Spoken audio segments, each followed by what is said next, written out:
Alright everyone, today I'm going to talk about the movie They Live. It's a movie by John Carpenter starring Roddy Rowdy Piper, and it was in the 80s. My subtitle for this video is Beware of False Idols.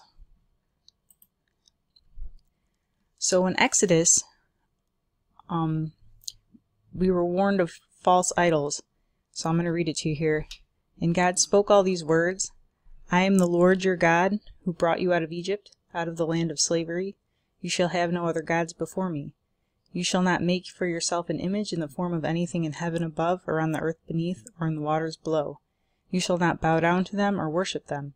For I, the Lord your God, am a jealous God, punishing the children for the sin of the parents to the third and fourth generation of those who hate me, but showing love to 1,000 generations of those who love me and keep my commandments.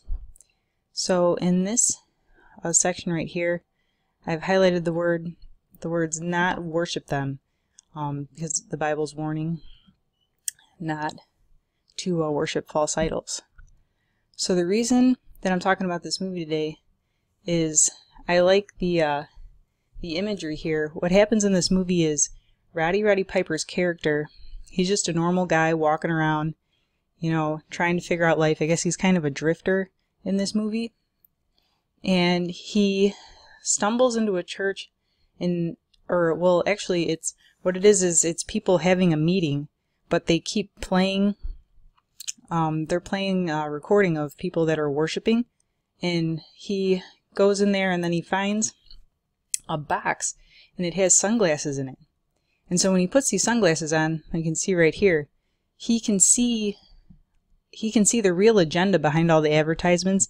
And some people, not all people, like this guy's just normal looking, but some people are these like weird alien things from another planet, and they're controlling humanity. So what I like to think of is our Bibles are like Roddy's sunglasses. They let us see what other people cannot, and if we're strong in the Word, we're able to recognize the false idols and the demons that are around on earth that other people can't see.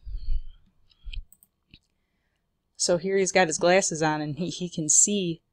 A metaphor would be like maybe into the spiritual world where all the demons are, and that's how I take it anyway. The movie's a little different than that. The movie, I believe he's seeing like aliens, the people that are aliens, and then he's seeing all the programming that the aliens have tricked us into thinking are advertisements. But as you can see here, really it's just saying obey, sleep, watch TV. So in Ephesians, I'll read this section to you. And you hath he quickened who were dead in trespass and sins, wherein in the time past you walked according to the course of this world, according to the prince of the power of the air, the spirit that now worketh in the children of disobedience.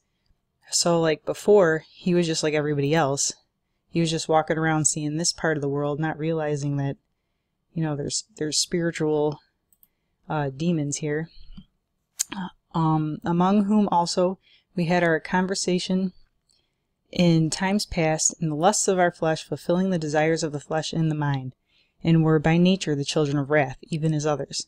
But God, who is rich in mercy, for his great love, wherewith he loved us, even when we were dead in sins, hath quickened us together with Christ, and by grace ye are saved. So then the next slide here.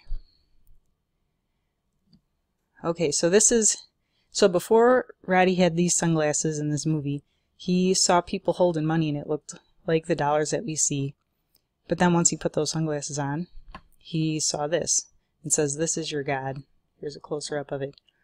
So money can be considered an idol. I have up here, it says, "I can buy you whatever you want, so idolize me." So in my view, I think that a lot of workaholics worship the false idol of money, and also I would say gamblers worship the false idol of money because they want to get rich quick, and workaholics work all the time to make a bunch of money to have a lot of worldly possessions. And then here is a picture of what the store would look like, or what a store would look like if you look through Roddy's glasses, and also you could think of it as like looking through maybe like spiritual glasses. So it says, no independent thought, consume, surrender, watch TV, don't think, buy, work. And then here I'm going to read from John 8. Ye are of your father the devil, and the lusts of your father ye will do. He was a murderer from the beginning, and abode not in the truth, because there is no truth in him. When he spaketh a lie, he spaketh of his own, for he is a liar and the father of it.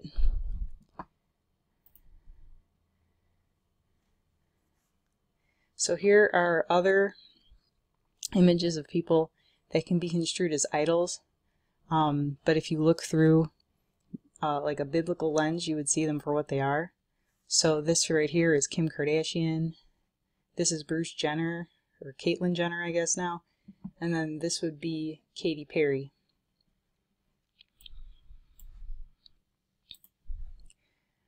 And then here's another, if we look through this, we have money, we have power, idolize us. This would be a politician. Through those lenses, this would be Uncle Sam, the good old government, and then a cop.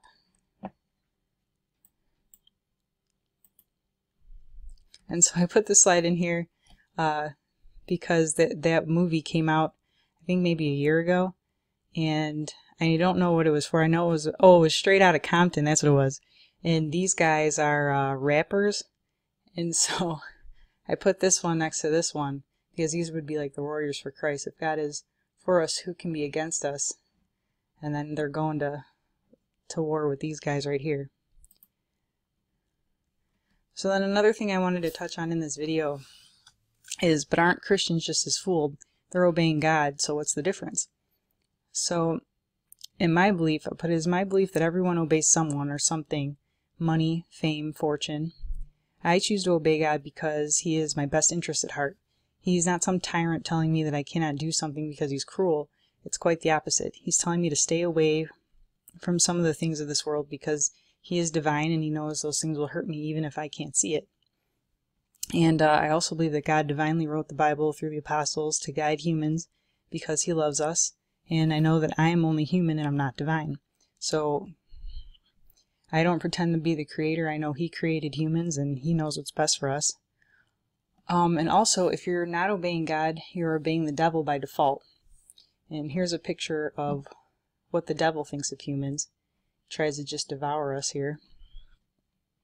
So 2 Corinthians says, "In whom the God of this world hath blinded the minds of them which believe not, lest the light of the glorious gospel of Christ, who is in the image of God, should shine unto them."